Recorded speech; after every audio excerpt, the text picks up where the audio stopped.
বসা আছেন, আপনারা কি ক্ষতিগ্রস্ত হয়েছেন না লাভবান হয়েছেন? লাভবান হয়েছেন। কি পরিমাণ লাভবান হয়েছেন?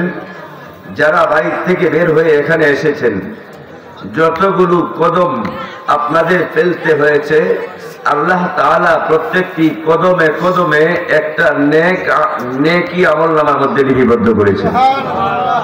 শুধু নেকি লিপিবদ্ধ করেন তা নয়, একটা করে গুনাহ মাফ করেছেন।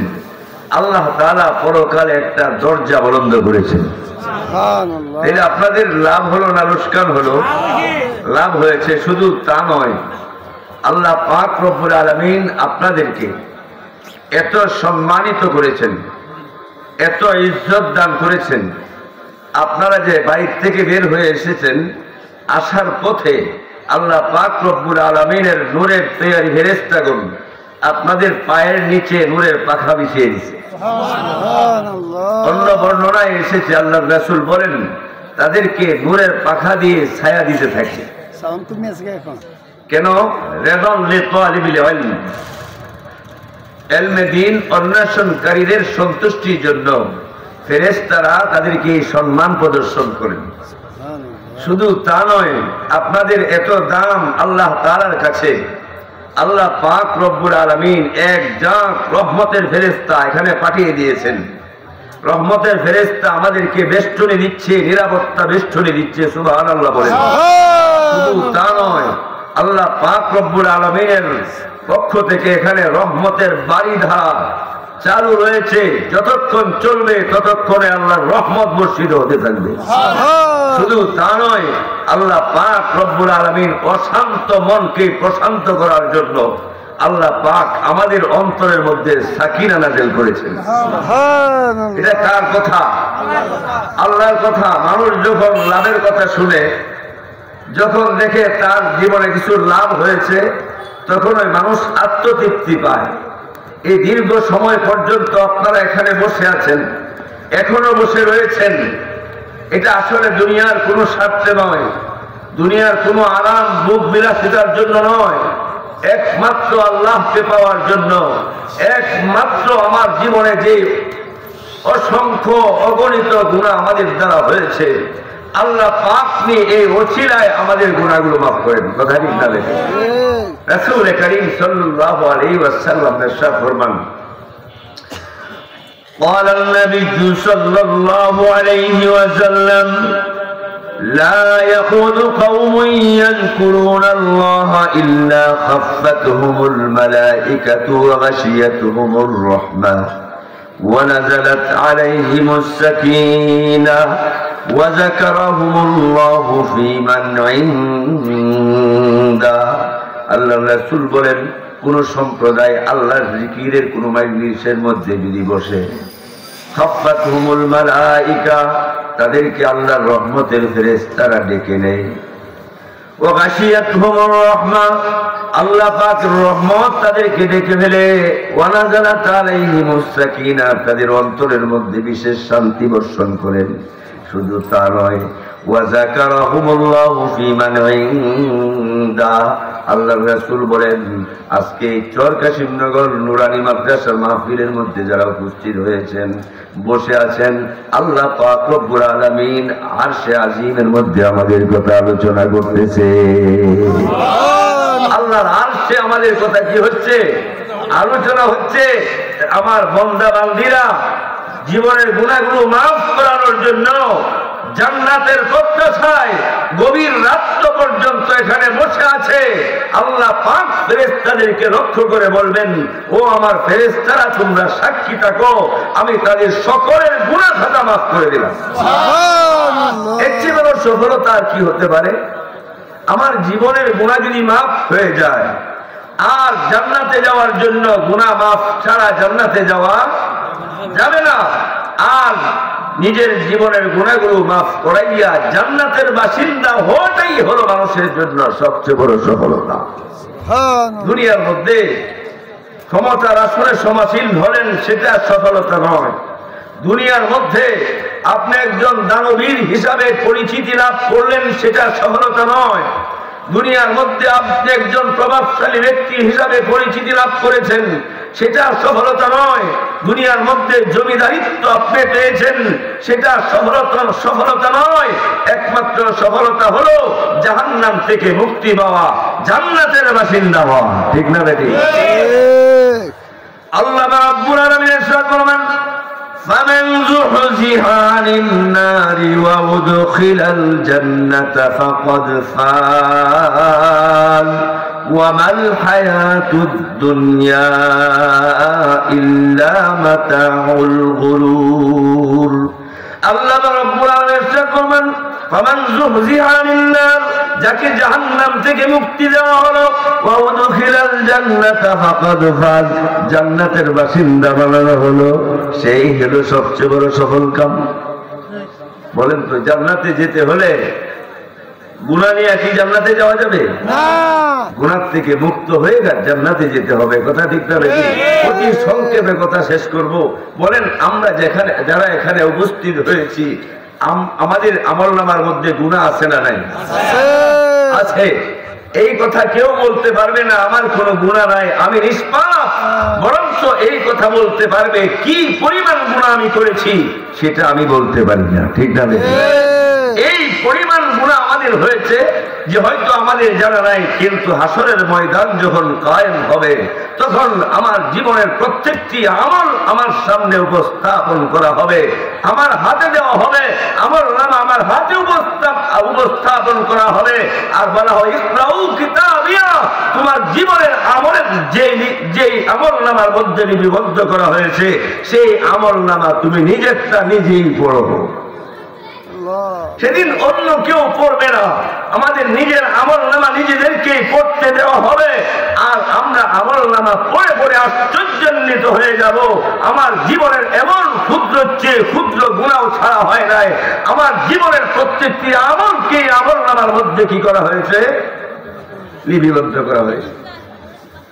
আমাদের হয়তো মনে নাই, আমাদের হয়তো জানা নাই, কিন্তু আল্লাহ তাবারাকা ওয়া তাআলা আমার জীবনের প্রত্যেকটি কর্মকে সংরক্ষণ করা হয়েছে।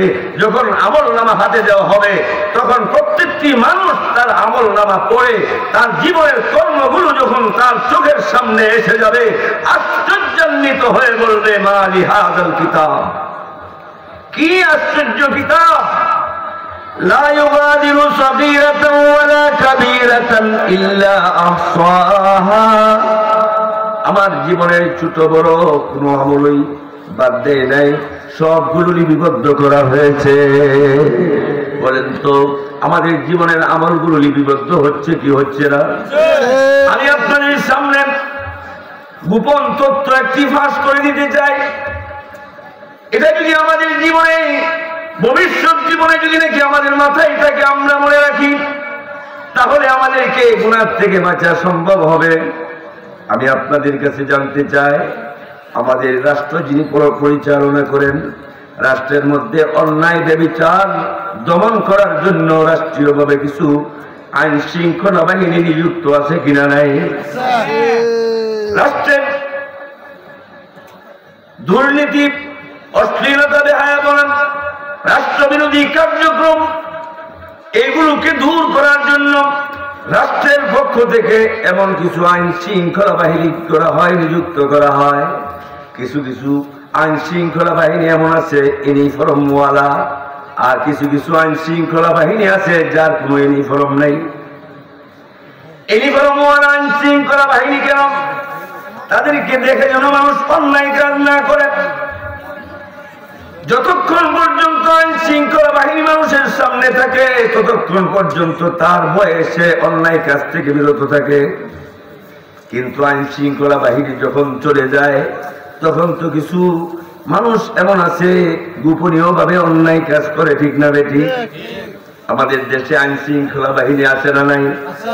এরপরে দুর্নীতি হয় কি হয় না? অন্যায় কাজ হয় কি হয় না? মারামারি হয় কি হয় না?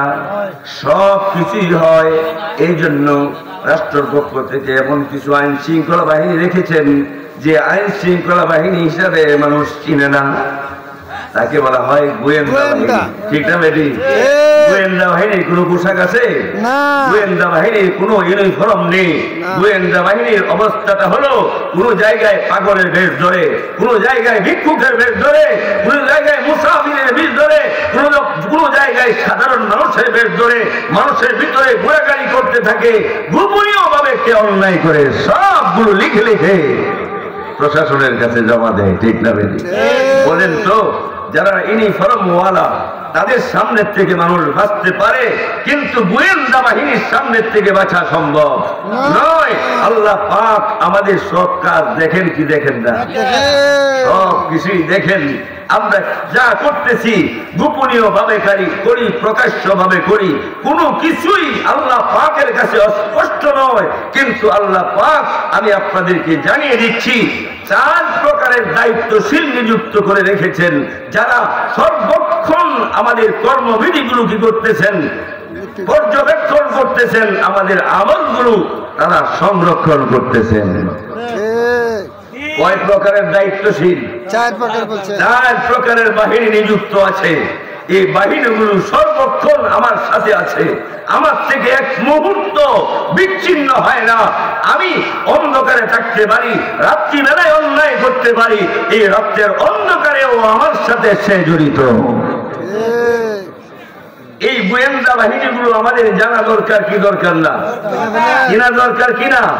আমি আজকে গোয়েন্দা বাহিনীর পরিচয়টা দিয়ে আমি আজকে আলোচনা শেষ করব। পাশাপাশি যারা এই মজলিসে বসা আছেন সকলের গুনাহ যেন মাফ হয়ে যায়, গুনাহ মুক্ত অবস্থায় যেন এখান থেকে যেতে পারি, এই কাজটুকু করে আমরা ইনশাআল্লাহ দুয়ার মাধ্যমে মাহফিল শেষ করব। রাজি আছেন ইনশাআল্লাহ? আমরা কে কে চাই আমাদের জীবনের সব গুনাহ আজকে এই মাহফিলে মাফ হয়ে যায়? কে কে আছেন? আল্লাহু আকবার, আল্লাহু আকবার। বুঝা যাইতেছে গুনাহ যদিও করি, কিন্তু গুনাহ আমার আমলনামায় থাকুক এটা আমরা চাই না। যদিও আমরা গুনাহ করে ফেলি, গুনাহ নিয়ে কবরে যাই, সেটা আমরা চাই না। চাই না? কেউ চাই না। কেন? আল্লাহকে ভয় করি, আল্লাহর আযাবকে ভয় করি, কবরের আযাবকে ভয় করি, হাসরের আযাবকে ভয় করি, ফুলসিরাতের আযাবকে ভয় করি। সব এগুলো আমরা সহ্য করতে পারবো না। কাজেই আমরা এখান থেকে গুনাহমুক্ত অবস্থায় যাইতে রাজি আছি ইনশাআল্লাহ। আল্লাহ পাক কবুল করেন। আমিও প্রতিশ্রুতি দিচ্ছি, আমরা যদি শর্ত মানতে পারি, আল্লাহ এমন ভাবে গুনাহ মাফ করবেন, বাড়িতে যাওয়ার পথে যদি আমার মৃত্যু হয়ে যায়, গুনাহ মুক্ত অবস্থায় আমাকে কবরে যাওয়ার সুযোগ হয়ে যাবে ইনশাআল্লাহ। আল্লাহ পাক রব্বুল আলামিন আমাদের আমলগুলো পর্যবেক্ষণ করার জন্য, লিপিবদ্ধ করার জন্য, রেকর্ড করার জন্য, লেখার জন্য 4 প্রকারের দায়িত্বশীল কি করেছেন? নিযুক্ত করেছেন। যদিও আল্লাহ তাআলা আমার সব কিছু জানেন, প্রকাশ্য অপ্রকাশ্য, ছোট বড়, গোপনীয় সব বিষয়গুলো জানেন, এরপরেও আল্লাহ তাআলা মানুষ যেন বুঝে, মানুষ যেন অস্বীকার করার কোনো সুযোগ না থাকে, এমন 4 প্রকারের সাক্ষী, 4 প্রকারের দায়িত্বশীল নিযুক্ত করে রেখেছেন। আমার জীবনের প্রত্যেকটি কর্ম কি করতেছে? পর্যবেক্ষণ করতেছে, লিপিবদ্ধ করতেছে। এবার বুঝে দরকার এই 4 প্রকারের দায়িত্বশীলকে জানা দরকার না? না চিনলে কিভাবে আমি সতর্ক থাকবো? আমি তো মনে করি রাত্রে অন্ধকারে যখন অন্যায় কাজে লিপ্ত হই, তখন মনে করি আমি একাই আছি, আর কেউ নাই। মানুষের অবচরে যখন কোনো অন্যায় কাজ করে ফেলি, তখন মনে করি আমি আছি, আর কেউ নাই। ক্ষমতার আসনে বসে যখন অন্যায় কাজ করতে থাকি, তখন আমি মনে করি আমার চেয়ে শক্তিশালী আর কেউ নাই। মনে করি কি করি না? আমার প্রিয় ভাইরা, আল্লাহ রাব্বুল আলামিন আমাদের জীবনের কর্মগুলো পর্যবেক্ষণ করার জন্য, লিপিবদ্ধ করার জন্য, লিখার জন্য, রেকর্ড করার জন্য 4 প্রকারের দায়িত্বশীল নিযুক্ত করেছেন। 1 প্রকারের দায়িত্বশীল হলো আমি যেই জমিনের মধ্যে বসবাস করি সেই জমিন। শুধু তা নয়, আল্লাহ পাক রব্বুল আলামিন প্রত্যেকটি মানুষকে মাটি দিয়া সৃষ্টি করেছেন। বাবা আদমকে মাটি দিয়া সৃষ্টি করেছেন। কিয়ামত পর্যন্ত যত আদম সন্তান দুনিয়াতে আসবে সকলেই মাটির সৃষ্টি, ঠিক না বেটি? মাটির সৃষ্টি কিনা? আপনার শরীর যখন শুকায় যায়, যখন শরীরের মধ্যে কি করেন, আঁচড় দেন, তখন আপনার শরীর থেকে মাটি বের হয় কি হয় না? এটা অনেক ব্যাখ্যা বিশ্লেষণ, ওই দিকে যাইতে চায় না। এক নাম্বার দায়িত্বশীল হলো মাটি। মাটির চেয়ে বিরোধ হওয়া এক মুহূর্তের জন্য আমাদের সম্ভব নয়। যেখানে যাব সেখানেই মাটি, যেখানে যাব সেখানে মাটি। মাটির আড়ালে যাওয়ার মতো ক্ষমতা কোনো মানুষের নাই। আল্লাহ পাক রব্বুল আলামিন পবিত্র কোরআনুল কারীমের মধ্যে চ্যালেঞ্জ করে বলেছেন, আমার মাটি ছেড়ে যদি কোথাও যাওয়ার ক্ষমতা তোমার থাকে চলে যাও, কখনো যাওয়ার সুযোগ হবে না। আমি আল্লাহ যদি তোমাকে যাওয়ার সুযোগ না দেই, তাহলে আমার মাটি অতিক্রম করে অন্য কোন জায়গায় যাওয়ার সুযোগ নাই। আল্লাহ রাব্বুল আলামিন বলেন, ইয়া মাশারাল জিন্নি ওয়াল ইনস ইন ইসতাতা'তুম আন তানফুযু মিন আকতারিস সামাওয়াতি ওয়াল আরদ ফানফুযু লা তানফুযুনা ইল্লা বিসুলতান। আল্লাহ বলেন, ও মাশারাল জিন্নি ওয়াল ইনস, ও মানব আর দানবের দলেরা, ইন ইসতাতা'তুম, তোমাদের যদি সংগতি থাকে, আন তানফুযু, চলে যাওয়ার, মিন আকতারিস সামাওয়াতি ওয়াল আরদ, আসমান আর জমিনের কোনো বর্ডার দিয়া, কোনো বর্ডার দিয়া যদি যাওয়ার ক্ষমতা থাকে, ফানফুযু, চলে যাও। লা তানফুযুনা ইল্লা বিসুলতান, আল্লাহর অনুমতি ছাড়া যাওয়ার কোনো ক্ষমতা এই বুঝে গেল। যেখানে যাবেন সেখানে মাটি। 100 তলা বিল্ডিং এর উপরে থাকবেন, সেখানেও মাটি। আর আপনাকে যখন সমাহিত করা হবে, মাটির মধ্যেই সমাহিত করা হবে, আপনার দেহটা মাটিতেই পাঠিয়ে দেওয়া হবে। মিনহা খালাকনাকুম ওয়া ফিহা নুঈদুকুম ওয়া মিনহা নুখরিজুকুম তারাতান উখরা। তাহলে মাটি আমার জন্য কি? আল্লাহ পাক কোরআনে কারীমে বলেন, মাটির মধ্যে যে আমরা বসবাস করছি, যত কিছু করছি মাটির উপরে, মাটি কিন্তু সব রেকর্ড করতেছে, ঠিক না বেটি? আল্লাহ পাক কোরআনে কারীমে বলেন, ইয়াউমা ইযিন তুহাদ্দিসু আখবারাহা, ইয়াউমা ইযিন তুহাদ্দিসু আখবারাহা। কিয়ামতের মাঠ যখন কায়েম হবে, হাসরের মাঠ যখন কায়েম হবে, জমিন আল্লাহ তাআলার কাছে, জমিনের উপরে থাইকে আল্লাহর কোন বান্দা আর কোন বান্দি কি কাজ করেছে, কি আমল করেছে, জমিন সব পুরো আল্লাহর কাছে বলে দিবে। জমিন আমাদের জন্য সাক্ষী কি সাক্ষী না? আমাদের সমস্ত কাজগুলো রেকর্ড করছে কি করছে না? এক নাম্বার মনে রাখবেন। সুতরাং যে ব্যক্তির অন্তরের মধ্যে আল্লাহর ভয় আছে, যে ব্যক্তির অন্তরের মধ্যে মৃত্যুর ভয় আছে, যে ব্যক্তির অন্তরের মধ্যে জাহান্নামের ভয় আছে, আল্লাহর জমিনের মধ্যে থাইকা কোনোদিন অন্যায় করতে পারে না।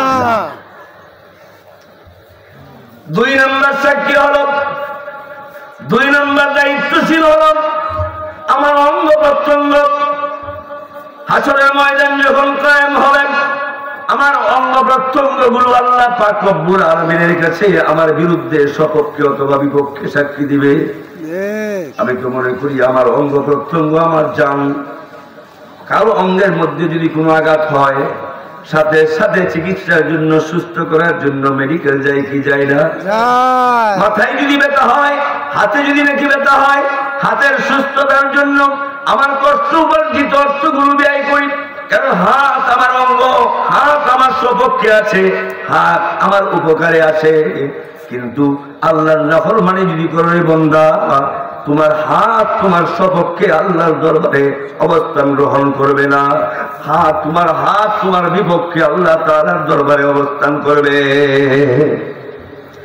সেই কথাটা কোরআনে কারীমের মধ্যে আল্লাহ পাক বলেন, আল-ইয়াওমা নাখতিমু আলা আফওয়াহিহিম ওয়া তুকাল্লিমুনা আইদিহিম ওয়া তাশহাদু আরজুলুহুম বিমা কানু ইয়াকসিবুন। আল্লাহ পাক বলেন, হাসরের মাঠ যখন কায়েম হবে, আল-ইয়াওমা নাখতিমু আলা আফওয়াহিহিম, তাদের মুখের মধ্যে তালাবদ্ধ করে দেওয়া হবে, ওয়া তুকাল্লিমুনা আইদিহিম, তাদের হাতগুলো আল্লাহর সাথে কথা বলবে, ওয়া আরজুলিহিম, তার পাও আল্লাহর কাছে কথা বলবে। বিমা কানু ইয়াকসিবুন, তুমি দুনিয়ার মধ্যে হাত পাও অঙ্গ প্রত্যঙ্গের মাধ্যমে তুমি কি কি কর্মগুলো করেছো, যদি ভালো কাজ করে থাকো আল্লাহর কাছে তোমার সপক্ষে সাক্ষী দিবে, আর মন্দ কাজ যদি করে থাকো তোমার বিপক্ষে অবস্থান গ্রহণ করবে। এবার বলেন, আমি যখন অন্যায় করি আমার হাত আমার পাশে থাকে কি থাকে না? হাতের দ্বারা অন্যায় করি, পায়ের দ্বারা অন্যায় করি, চোখের দ্বারা অন্যায় করি, কানের দ্বারা অন্যায় করি, ওই সময় হাত কান অঙ্গ প্রত্যঙ্গ আমার সাথেই থাকে। এমন কোন হাত পা অঙ্গ প্রত্যঙ্গকে ফাঁকি দেওয়ার মতো ক্ষমতা কারো নাই। এই জন্য ভাইরা 2 নম্বর সাক্ষী হলো আল্লাহর পক্ষ থেকে দায়িত্বশীল হলো আমার অঙ্গ প্রত্যঙ্গ। 3 নম্বর সাক্ষী দায়িত্বশীল প্রত্যেকের কাঁধের মধ্যে 2 জন ফেরেশতা আছে কিনা নাই? আছে। কিরামান কাতিবিনা ইয়ালামুনা মা তাফআলুন। 2 জন সাক্ষী 2 কাঁধের মধ্যে নিয়োজিত আছে, 2 জন সম্মানিত ফেরেশতা। একজন ফেরেশতা হলো বান্দার নেক আমলগুলো লেখে, আরেকজন হলো বদ আমলগুলো লেখে। আল্লাহ পাক কত বড় মেহেরবান, কত বড় দয়ালু। হাদিস শরীফের মধ্যে আল্লাহর রাসূল বলেন, যেই ফেরেশতা ডান কাঁধে আছে এই ফেরেশতা বান্দার নেক আমলগুলো লেখে, বাম কাঁধের ফেরেশতা তার বদ আমলগুলো লেখে। আল্লাহ পাক রব্বুল আলামিন ডান কাঁধের ফেরেশতাকে এই বাম কাঁধের ফেরেশতার উপরে নেতৃত্ব দান করেছে। বাম কাঁধের ফেরেশতা ডান কাঁধের ফেরেশতার অনুমতি ছাড়া কোনো কিছুই লেখে না। হাদিস শরীফের মধ্যে আল্লাহর রাসূল বলেন, বান্দা যখন কোনো নেক কাজ করার নিয়ত করে, নিয়ত করার সাথে সাথে ডান কাঁধের ফেরেশতা তার আমলনামার মধ্যে একটা নেকি লিখে ফেলে। আর বান্দা যখন নেক কাজ করে তার ইখলাসের উপর ভিত্তি করে 10 থেকে নিয়ে 7 থেকে 10 থেকে নিয়ে 700 গুণ পর্যন্ত সওয়াব তার আমলনামায় লিখে দেয়। আর বাম কাঁধের ফেরেশতা বান্দা যখন গুনাহ করে ফেলে, গুনার নিয়ত করলে তো কোনো গুনাহ লেখা হয় না। বান্দা যখন গুনাহ করে ফেলে বাম কাঁধের ফেরেশতা ডান কাঁধের ফেরেশতার কাছ থেকে অনুমতি চায়, জনাব স্যার ওই ব্যক্তি তো গুনাহ করে ফেলেছে, আমি কি তার আমলনামায় গুনাহ লিখবো কিনা? ফেরেশতা বলবেন যে না, এখনো লেখো না, আমার বান্দা শয়তানের প্ররোচনায় পড়ে ভুলবশত হয়তো গুনাহটা করে ফেলেছে, এখন লেখো না। আমার বান্দা যদি আল্লাহর দরবারে তওবা করে ফেলে তাহলে আমলনামাটা লিখে আবার কাটাকাটির কোনো দরকার নাই, একটু সুযোগ দাও। আমার বান্দা তওবা করে কিনা? যদি তওবা করে ফেলে তার আমলনামার মধ্যে গুনাহটা লেখার কোনো প্রয়োজন হয় না। হাদিস শরীফের মধ্যে আছে 3 ঘন্টা একদিন সময় তাকে দেওয়া হয়, এরপরেও যদি বান্দা তওবা না করে ফেরেশতা বলে একটা গুনাহ তার আমলনামার মধ্যে লেখো। আল্লাহ আমাদের সপক্ষে না বিপক্ষে? সপক্ষে। দয়ালু নাকি দয়ালু না? আমাদের প্রত্যেকের উপরেই আল্লাহ পাক রব্বুল আলামিনের দয়া। তাইলে বোঝা গেল এই 2 জন ফেরেশতা আল্লাহ পাক নিয়োজিত করে রেখেছেন আমাদের কাঁধে। আমরা ঘুমাই, ফেরেশতারা ঘুমায় না। আমরা যেখানে যাই সেখানে আমাদের সাথে সক্রিয়ভাবে ফেরেশতাগণ দায়িত্ব পালন করে। তাদেরকে ফাঁকি দেওয়ার কোনো সুযোগ আছে? ফাঁকি দেওয়ার কোনো সুযোগ নাই। 4 নাম্বার হলো আমাদের আমলনামা। আমাদের প্রত্যেকেরই আমলনামা আছে কিনা নাই? আছে। আল্লাহ রাব্বুল আলামিন বলেন, ওয়াইযা সুহুফু নুশিরাত, কাল কিয়ামতের ময়দানে তোমার জীবনের আমলনামাগুলো তোমার সামনে উপস্থাপন করা হবে। একটা হাদিসের মধ্যে আমরা পেয়েছি, আমরা যে নামাজ পড়ি, রোজা রাখি, হজ করি, যাকাত দিই, নেক আমলগুলো করি, আমার আমলের কি পরিমাণ পাওয়ার, আল্লাহর প্রদত্ত নিয়ামতের কি পরিমাণ পাওয়ার। হাদিস শরীফ, বুখারী শরীফের হাদিস, আল্লাহর রাসূল বলেন বান্দার 3টা আমলনামা কি করা হবে? তৈয়ার করা হবে। একটা আমলনামার মধ্যে বান্দার জীবনের নেকগুলো লেখা হবে, আর একটা আমলনামার মধ্যে বান্দার গুনাহগুলো লেখা হবে, আর একটা আমলনামার মধ্যে আল্লাহ পাক একজন বান্দা বান্দিকে কি পরিমাণ নিয়ামত দান করেছেন প্রত্যেকটা নিয়ামতের তালিকায় আমলনামার মধ্যে থাকবে। হাদিস শরীফের মধ্যে আল্লাহ রাসূল বলেন নিয়ামতের তালিকা যে আমলনামার মধ্যে থাকবে, নিয়ামত সমূহের মধ্যে মধ্যে সবচেয়ে ছোট নিয়ামত যেটা হবে, আল্লাহ পাক নির্দেশ দিবেন ছোট নিয়ামত কেউ আমার প্রদত্ত নিয়ামত, তুমি আমার বান্দার কাছ থেকে তোমার হক কি করে নাও, আদায় করে নাও। তখন আল্লাহর রাসূল বলেন সবচেয়ে ছোট যে নিয়ামতটা আছে এই নিয়ামতটা ওই বান্দা বান্দির জীবনের সমস্ত নেক আমলগুলো নিয়ে নেবে। নেওয়ার পরেও বলবে আল্লাহ আমার হক তো এখনো আদায় হয় না, এখনো বাকি আছে, এখন আমার হক কি করতে পারে নাই, পরিশোধ করতে পারে নাই।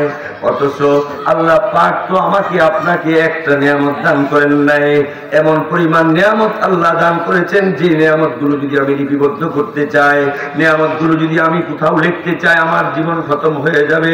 আল্লাহর প্রদত্ত নিয়ামতগুলো লেখা শেষ হবে না।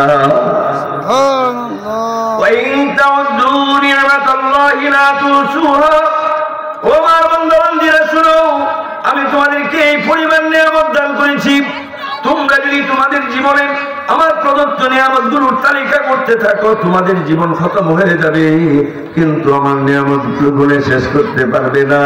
আমার সারা জীবনের আমলগুলো ছোট একটা নিয়ামত গ্রাস করে ফেলবে, এরপরেও বলবে যে যে আমার হক এখনো কি হয় নাই, আদায় হয় নাই।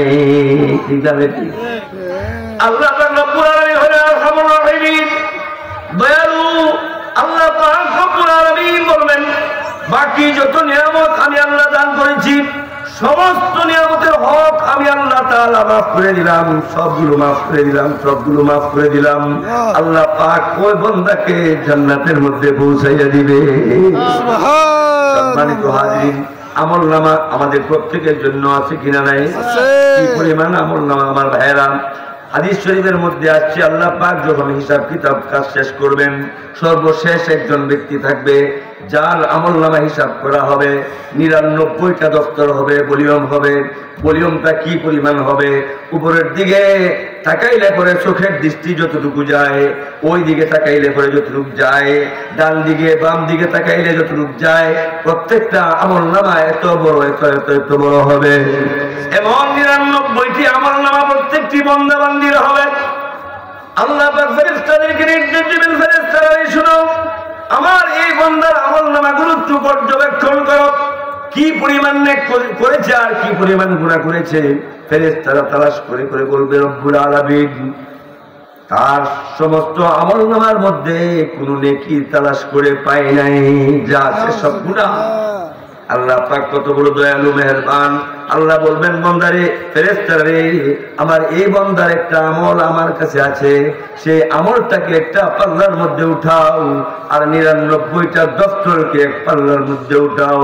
হাদিস শরীফের মধ্যে আছে আল্লাহর রাসূল বলেন আল্লাহ পাক রব্বুল আলামিন একটা বেতাতা কাগজের একটা টুকরা, এই টুকরাটা দিবেন, এই টুকরার মধ্যে লেখা থাকবে আশহাদু আল্লা ইলাহা ইল্লাল্লাহু ওয়া আশহাদু আন্না মুহাম্মাদান আবদুহু ওয়া রাসূলুহু। ফেরেশতারা এই কাগজের টুকরাটাকে একটা পাল্লায় উঠাবেন আর ৯৯টা দফতরকে এক পাল্লায় উঠাবে। এই কাগজের টুকরা পাল্লাটা ভারী হয়ে যাবে।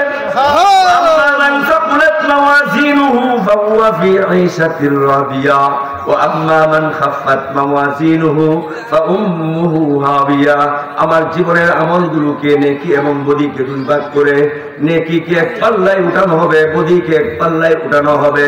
নেকির পাল্লা যদি ভারী হয়ে যায় আল্লাহ তাআলা তার জন্য জান্নাতের ফয়সালা করে দিবে।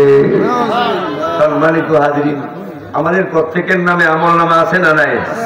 আল্লাহ পাক এই ৪ জন সাক্ষী কেন রাখবেন? কারণ জাহান্নামের চেয়ে বড় শাস্তি কিন্তু আর দুনিয়াতে নাই, আছে? আর দুনিয়ার মধ্যে যত অপরাধ আছে এই অপরাধগুলোর মধ্যে সবচেয়ে বড় শাস্তি হলো যে ব্যক্তি জিনা করে, জিনার শাস্তি, ঠিক না? বিবাহিত আর বিবাহিতা ছেলে মেয়ে যদি পাশবিক কর্ম করে তার বিধান হলো সঙ্গে সার, ঠিক না? শাস্তি যত কঠিন সাক্ষীও তত বেশি। এই জিনার বিচার সাব্যস্ত করার জন্য শরীয়তের বিধান হলো ৪ জন সাক্ষী হতে হবে, ঠিক না? ৪ জন সাক্ষী থাকতে হবে। আল্লাহ পাক সব কিছু জানেন, সব কিছু দেখেন, কোনো সাক্ষীর প্রয়োজন হয় না। কাফা বিল্লাহি শাহিদা, সাক্ষী হিসাবে আল্লাহই যথেষ্ট। এরপরও মানুষের যেন সংশয় না থাকে। চার প্রকারের সাক্ষী রাখবেন। এক নাম্বার হলো যে জমিন দিয়া তোমাকে বানানো হয়েছে, যে জমিন দিয়া তোমার দেহ তৈরি করা হয়েছে, দেহকে রাখলাম। আর দুই নম্বর হলো এই যে তোমার অঙ্গ প্রত্যঙ্গ, যে অঙ্গ প্রত্যঙ্গ দিয়ে তুমি সারাটা জীবন চলছো যার সহযোগিতায়, এটাকেও রাখলাম। আমার পক্ষ থেকে দুইজন ফেরেশতা দিলাম, দুইজন ফেরেশতা তোমার সাথে তোমার নিরাপত্তার জন্য এখানে আছে, ভালো মন্দ লিপিবদ্ধ করার জন্য। আর চতুর্থ নম্বর হলো দলিল হিসাবে আমি জমিন কিনলাম লক্ষ লক্ষ টাকা দিয়া, কিন্তু দলিল করলাম না, কাওয়া করলাম না, তখন এটাকে বিশ্বাস করানোর কোনো ব্যবস্থা নাই।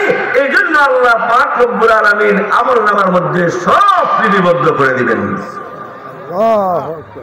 অন্য কোনো মাকসাদ নয়, দুনিয়ার কোনো সুখ শান্তির জন্য এরা এই পর্যন্ত বসে থাকে নাই। তাদের উদ্দেশ্য হলো শয়তানের প্ররোচনায় পড়ে ভুলবশত যে অন্যায়গুলো হয়েছে, সেই অন্যায়গুলোর গুনাহ থেকে নিজেকে মুক্ত করার জন্য তারা এখানে এসেছে। ভবিষ্যৎ জীবন কিভাবে সুন্দরভাবে তোমার সন্তুষ্টি ভিত্তিক জীবন চালাবে, সেই উদ্দেশ্যে তারা এই পর্যন্ত বসা। অনাহারে এই কনকনে শীতের রাত্রিতে তারা এখানে বসে আছে। আয় আল্লাহ, তোমার দরবারে আমরা তওবা করেছি। আয় আল্লাহ, ইসলাম ইয়াহদিম মা কানা ক্বাবলা, কালিমা পড়লে নাকি সব গুনাহ মাফ হয়ে যায়। আমরা সম্মিলিতভাবে তোমার কাছে তোমার কালিমাটুকু আমরা পড়েছি। আয় আল্লাহ, ওয়াদা অঙ্গীকার করেছি আজ থেকে আর কোন তোমার হুকুমগুলো লঙ্ঘন করব না, তোমার নিষিদ্ধ কাজগুলো আর করব না। সেই ওয়াদাগুলো তোমার সাথে আমরা করেছি। আল্লাহ, আয় আল্লাহ, আমাদের ওয়াদা অঙ্গীকারকে তুমি কবুল মঞ্জুর করো। আয় আল্লাহ তাআলা, জীবনে যদি কোনো ভুল ত্রুটি হয়ে যায়, শয়তানের প্ররোচনায় পড়ে যদি কোনো অন্যায় করে ফেলি, আয় আল্লাহ, সাথে সাথে তওবা করার তৌফিক আল্লাহ তাআলা দান করো। আয় আল্লাহ তাআলা, নুরানি হাফিজিয়া মাদ্রাসাকে তুমি কবুল মঞ্জুর করো। আয় আল্লাহ তাআলা, এই প্রতিষ্ঠানের জায়গা যিনি দিয়েছেন, আয় আল্লাহ, যারা এই পর্যন্ত অর্থ দিয়ে, শ্রম দিয়ে, ভালোবাসা দিয়ে প্রতিষ্ঠানকে এ পর্যন্ত আগাইয়ে নিয়েছেন, আয় আল্লাহ, অনেকে দুনিয়ার থেকে বিদায় নিয়েছে। আল্লাহ তাআলা তাদেরকে সদকা জারিয়া সব তাদেরকে নসিব করো। আয় আল্লাহ তাআলা, যারা নাকি দুনিয়াতে বেঁচে আছে, আয় আল্লাহ, তাদের হায়াতের মধ্যে বরকত নসিব করো। আয় আল্লাহ তাআলা, বরকতের জিন্দেগি দান করো, বরকতের রিজিক দান করো। আয় আল্লাহ তাআলা, আমাদের মধ্যে অনেকে অসুস্থ আছে, সুস্থতা দান করে দাও। অনেকে পেরেশান হাল পেরেশানি দূর করে দাও। অনেকে অভাবগ্রস্ত, অভাব মুক্ত করে দাও। আয় আল্লাহ তাআলা, অনেক প্রবাসী ভাইরা মা বাবা দেশ ছেড়ে আয় আল্লাহ রোজগারের জন্য বহির্বিশ্বে কি করতেছেন, অবস্থান করতেছেন। আয় আল্লাহ, কষ্ট উপার্জিত অর্থগুলো দিয়ে এই মাহফিলকে যারা সহযোগিতা করেছেন, আল্লাহ তাআলা তাদের প্রবাসী জিন্দেগিকে নিরাপদ জীবন দান করেন। আয় আল্লাহ, তাদের কামাই রোজগারকে সহজ করে দেন, হালাল রোজগার করার তৌফিক দান করেন। আয় আল্লাহ, যেখানেই থাকুক না কেন তোমার হুকুম নবীর তরিকা মতে যেন জীবন যাপন করতে পারে, সেই তৌফিক আল্লাহ তাআলা দান করেন। আল্লাহ তাআলা, আজকে মাহফিলের সভাপতি হযরত মাওলানা রুহুল কুদ্দুস সাহেব, আল্লাহ, দীর্ঘদিন পর্যন্ত অসুস্থ ছিলেন। আল্লাহ, আল্লাহ, তোমার এই বান্দাকে পূর্ণ সুস্থতা দান করে দাও। আল্লাহ, তার হায়াতের মধ্যে বরকত নসিব করো। আল্লাহ, হায়াতের মধ্যে বরকত নসিব করো। আল্লাহ, আমাদেরকেও আমাদের হায়াতের মধ্যে বরকত নসিব করো। আল্লাহ, আমাদের মা বাবা পূর্বপুরুষগণ যারা গর্ভবাসী হয়েছেন, আল্লাহ, সকলকে তুমি মাফ করে দাও, মাফ করে দাও। আল্লাহ, মাফ করে দাও। আল্লাহ, রাত্র যত গভীর হয় দুনিয়াদারদের দরজা বন্ধ হয়। আল্লাহ, তোমার রহমতের দরজা যত রাত্র গভীর হয় তত প্রশস্ত হয়। আল্লাহ, তুমি তো নিজে বলেছো, আমার বান্দা বান্দীরা, তোমরা যারা নিজের উপর জুলুম করেছে, আমার রহমত থেকে নৈরাশ হয়েও না, আমি তোমাদের জীবনের সমস্ত গুনাহ খাতাগুলো মাফ করে দিব। আল্লাহ, আমাদের সমস্ত গুনাহগুলো মাফ করে দাও। আমাদের প্রত্যেকের মনের নেক মাকাসিদ গুলো আল্লাহ তাআলা পূরণ করে দাও। আল্লাহ তাআলা, অনেক মাদের সন্তান হচ্ছে না। আল্লাহ পাক, তুমি তো সন্তান দেওয়ার মালিক, সন্তান নেওয়ার মালিক। আল্লাহ তাআলা, তুমি নিঃসন্তানকে সন্তান দিতে পারো। আল্লাহ, বাবা ছাড়া সন্তান দিতে পারো, মা ছাড়াও তুমি সন্তান দিতে পারো। আল্লাহ, সব ক্ষমতা তোমার কাছে আছে। যে সমস্ত মা বোনদের সন্তান হচ্ছে না আল্লাহ, তাদের সন্তানের ব্যবস্থা, নেক সন্তানের ব্যবস্থা করে দাও। আল্লাহ যে সমস্ত মা বোনদের বিবাহ হচ্ছে না আল্লাহ তাদের সুপাত্রের ব্যবস্থা করে দাও। আয় যে সমস্ত ভাইদের বিবাহ হচ্ছে না তাদের সুপাত্রীর ব্যবস্থা করে দাও। আয় আল্লাহ আমাদের পক্ষ থেকে লাখো কোটি দুরুদ ও সালাম রওজায়ে আতহার সোনার মদিনায় আল্লাহ তাআলা হাদিয়া হিসেবে প্রেরণ করে দেন। আল্লাহ এই মাহফিলকে এলাকায় হেদায়েতের জরিয়া বানায়া দেন। আল্লাহ এই মাদ্রাসাকে কিয়ামত পর্যন্ত দায়েম এবং কায়েম রাখেন। আল্লাহ মাদ্রাসা কেন্দ্রিক আল্লাহ মানুষের কাছে হেদায়েতের আল্লাহ দ্বীনের দাওয়াত পৌঁছানোর এই ধারাবাহিকতাকে আল্লাহ কিয়ামত পর্যন্ত দায়েম এবং কায়েম রাখেন। আল্লাহ তাআলা আমাদের সকলকে আল্লাহ তাআলা আপনার মকবুল বান্দা হিসেবে কবুল ও মঞ্জুর করে নেন। রব্বির হামহুমা কামা রব্বায়ানি সগীরা রব্বির হামহুমা কামা রব্বায়ানি সগীরা রব্বির হামহুমা কামা রব্বায়ানি সগীরা ওয়া সাল্লাল্লাহু তাআলা আলা খাইরি খালকিহি মুহাম্মাদিন ওয়া আলিহি ওয়া সাহবিহি আজমাইন আমিন আমিন বিরহমাতিকা ইয়া আরহামার রাহিমিন।